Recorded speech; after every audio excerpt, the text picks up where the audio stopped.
In 1928, a single click of a hidden camera shattered the illusion of justice in America. The image was blurry, eerie, and forbidden, but it changed everything. The woman in that photograph? Ruth Snyder, a suburban housewife from Queens who became the first person ever photographed in the exact moment of her execution. But that isn't the most shocking part. The camera that captured her death was smuggled into one of the most heavily guarded prisons in the country. The man who pulled off this impossible act wasn't a spy or a criminal. He was a journalist, and his one photograph exposed a horrifying truth about America's obsession with punishment and spectacle. Before this picture hit the front pages, executions were treated like routine justice, silent, invisible acts carried out behind closed doors. But once the public saw that image, they could never unsee it. This wasn't justice. It was theater. It was death, packaged for consumption. But before we reach that explosive moment, before the camera flash that changed a nation, we have to understand how one ordinary woman became the face of America's darkest obsession. It all began in 1927, the height of the Jazz Age. Prohibition was in full swing. The economy was roaring. Radios blared jazz from every corner bar. People believed they were living in the golden age of modern America. Yet beneath the glitter and the gin, the justice system was medieval. Public hangings still drew crowds. Newspapers competed to print the most gruesome crime details. America was hooked, addicted to death as entertainment. And in the middle of this moral carnival stood Ruth Snyder. From the outside, she looked like the perfect 1920s homemaker, silk dress, pearls, and a polite smile. She lived a quiet life in Queens with her husband, Albert, and their daughter. But behind that calm exterior, Ruth was plotting something unthinkable, a murder so deliberate, so cold, that it would capture the attention of the entire nation. Ruth had grown tired of her husband, not just emotionally, but financially. Albert Snyder was worth far more dead than alive, exactly $96,000 more, thanks to a life insurance policy Ruth had secretly inflated by forging his signature.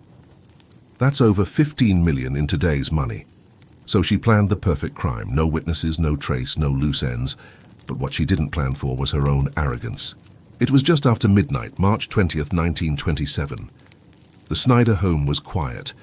Albert lay sleeping, unaware that the woman beside him was clutching a heavy sash weight, a window counterbalance she intended to use as a murder weapon. Ruth crept closer and struck 7 times, 7 brutal, decisive blows.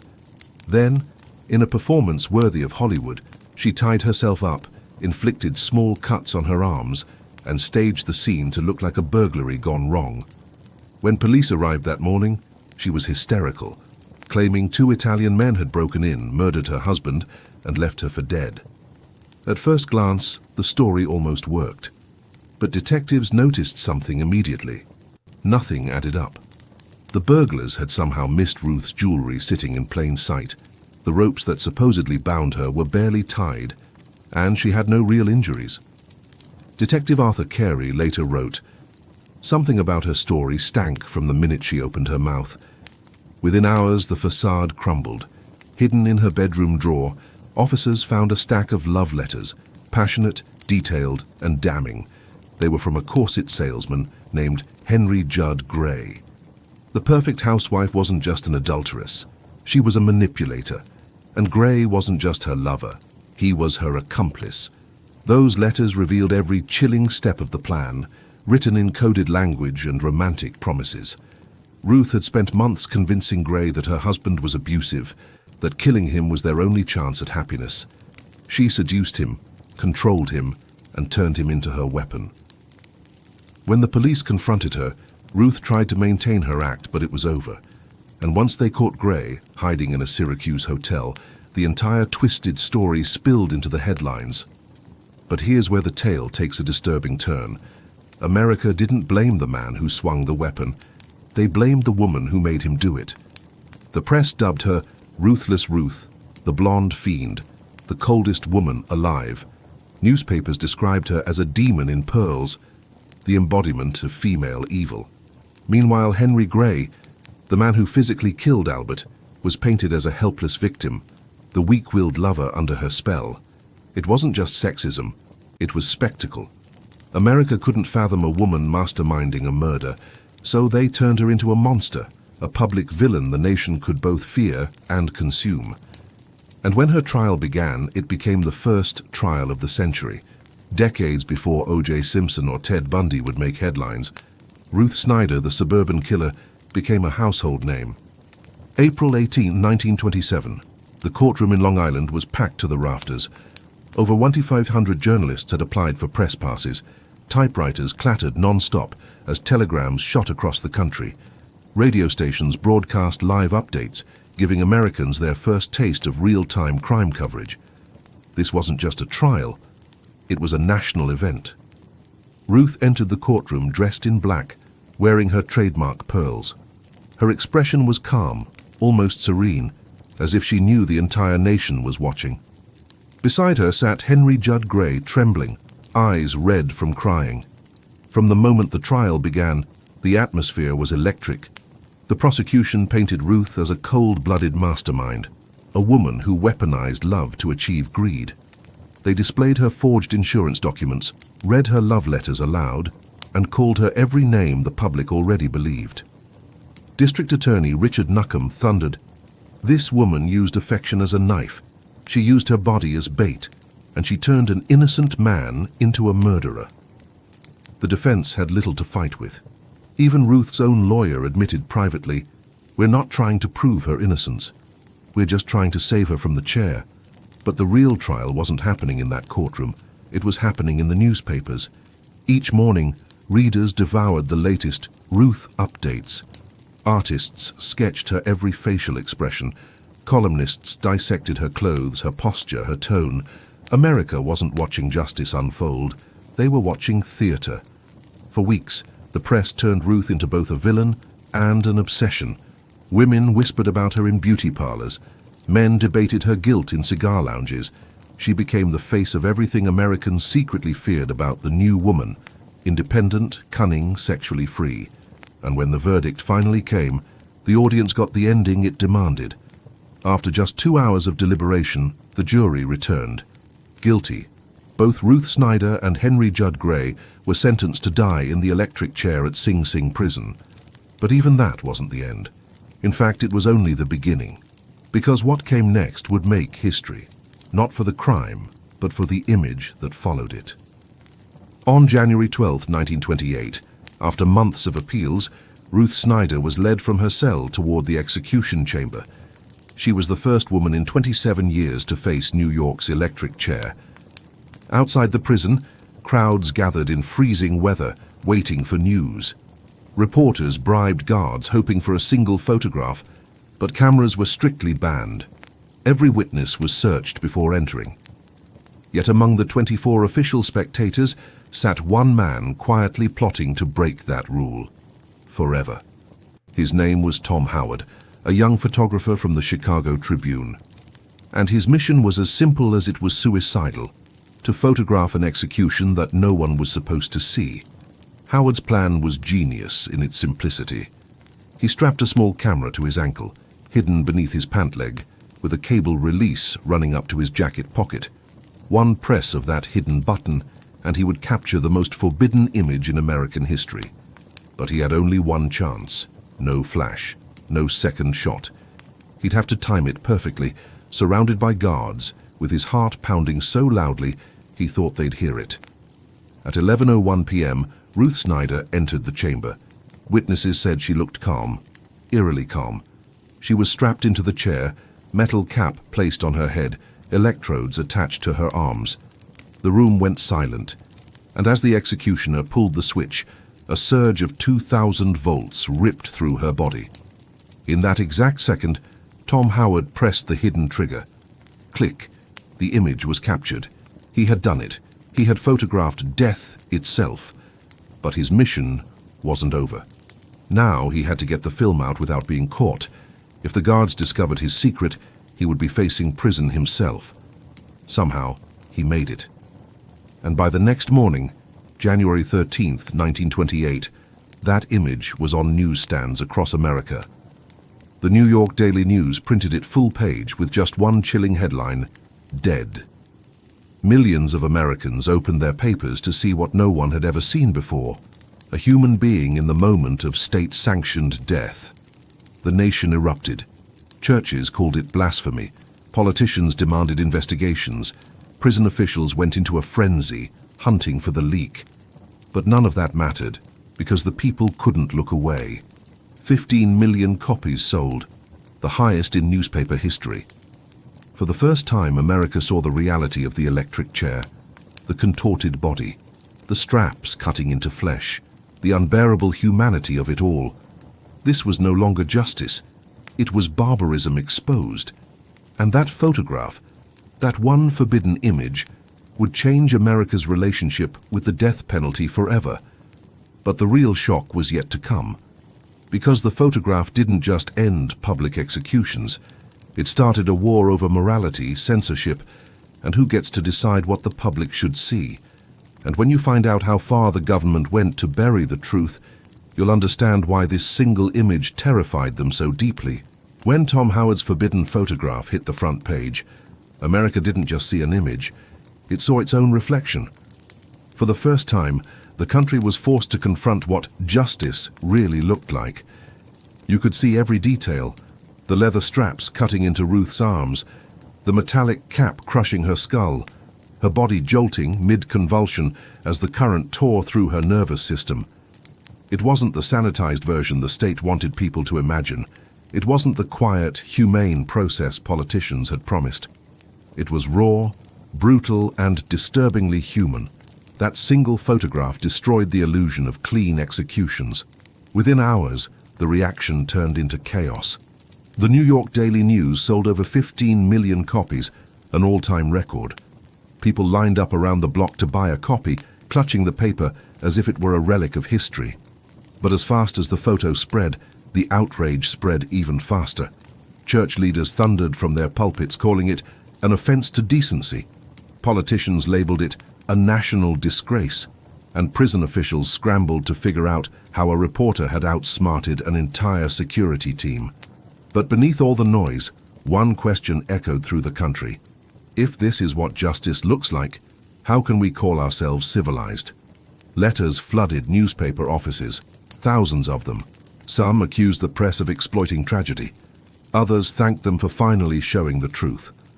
One letter read, "I cannot support the death penalty after seeing that picture. We are no better than the people we kill."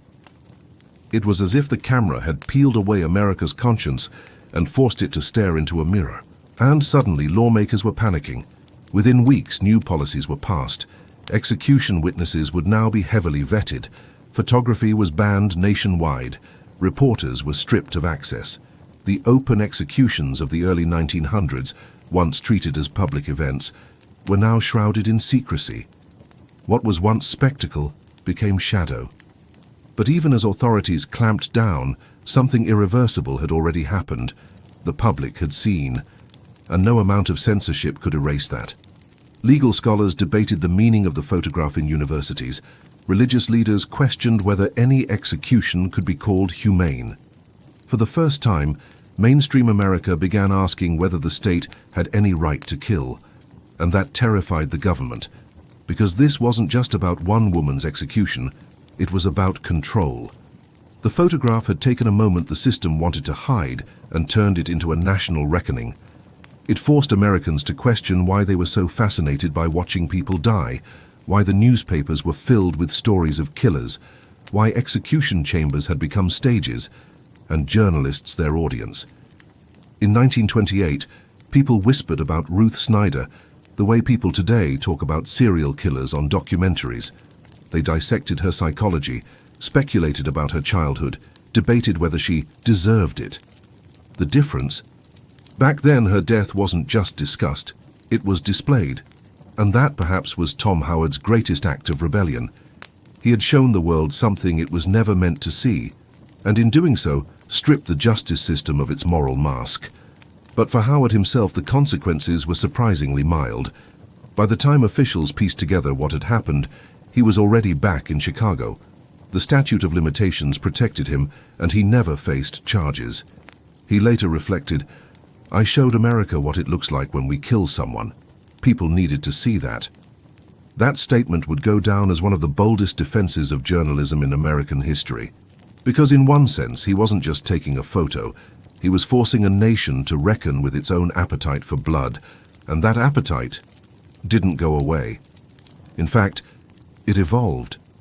The same fascination that sold 15 million newspapers in 1928 would one day power cable television, crime podcasts, and streaming platforms. The story of Ruth Snyder wasn't just a tragedy, it was the beginning of America's ongoing obsession with true crime. But before we look at how that obsession took over pop culture, we need to return to the woman at the center of it all, Ruth Snyder herself. Because her story didn't end with that photograph. It became a warning, a symbol, and a haunting reminder that the line between justice and entertainment has always been razor thin. After Ruth Snyder's death, the nation's appetite for crime didn't fade. It exploded. Every headline, every radio broadcast, every photograph about her became a blueprint for how media could turn death into spectacle. Ruth wasn't remembered as a murderer. She was remembered as a story. A sensational, profitable, endlessly marketable story. The trial had transformed her into the first female media villain of the 20th century. And the photograph of her execution turned her into a cultural icon, not of infamy but of fascination. Hollywood took note. Novelists wrote thrillers inspired by her crime. In 1944, the film Double Indemnity, one of the greatest noir films ever made, was directly based on the Snyder-Gray case. Barbara Stanwyck's cold, seductive performance as a manipulative killer. That was Ruth Snyder's legacy, repackaged for entertainment. It's darkly ironic. The same society that condemned Ruth for being a dangerous woman couldn't stop watching stories just like hers. The moral outrage had become a marketing strategy, and that cycle, outrage, obsession, consumption, has never stopped. We still do it today. The platforms are different, but the pattern is the same. We binge-watch documentaries about killers. We dissect every detail of court cases. We consume violence as storytelling. The difference is, now we call it true crime. Tom Howard's photograph, meant to expose America's bloodlust, ended up defining it. It proved there was profit in death, and the media never looked back. But behind the sensationalism lies a darker truth. That image didn't just expose Ruth Snyder's execution, it exposed the collective hunger of a society that demands justice but enjoys vengeance. We call it morality. But it often looks more like theater. In the decades after her death, the death penalty itself changed dramatically. Executions became private. Reporters were banned from photographing. Every trace of humanity was scrubbed away from the process. The government wanted control, not just over death, but over how death was seen. And yet, the ghost of Ruth Snyder never went away. Her story still lingers, not because of what she did, but because of what we did with it. We turned it into a mirror, one that still reflects our obsession with watching others fall. Think about it. When we scroll through crime news, when we watch documentaries that end with mugshots and death scenes, aren't we chasing the same thrill the 1920s crowd felt reading about Ruth? The medium changed, the psychology didn't. That's why historians tried to bury this story for nearly a century, because Ruth Snyder wasn't just a criminal. She was evidence that justice in America has always been tangled with voyeurism, that our fascination with punishment has always blurred the line between morality and entertainment. And that one photograph, that flash in the death chamber, forced America to confront what it truly was, a nation that couldn't look away. Tom Howard's image didn't just capture a dying woman, it captured an awakening, a nation realizing that when justice becomes a show, no one walks away innocent. Almost 100 years later, the lesson still burns. We live in an age where we can stream tragedy, replay suffering, and turn death into data. But maybe, just maybe, that photograph still whispers the same warning it did in 1920.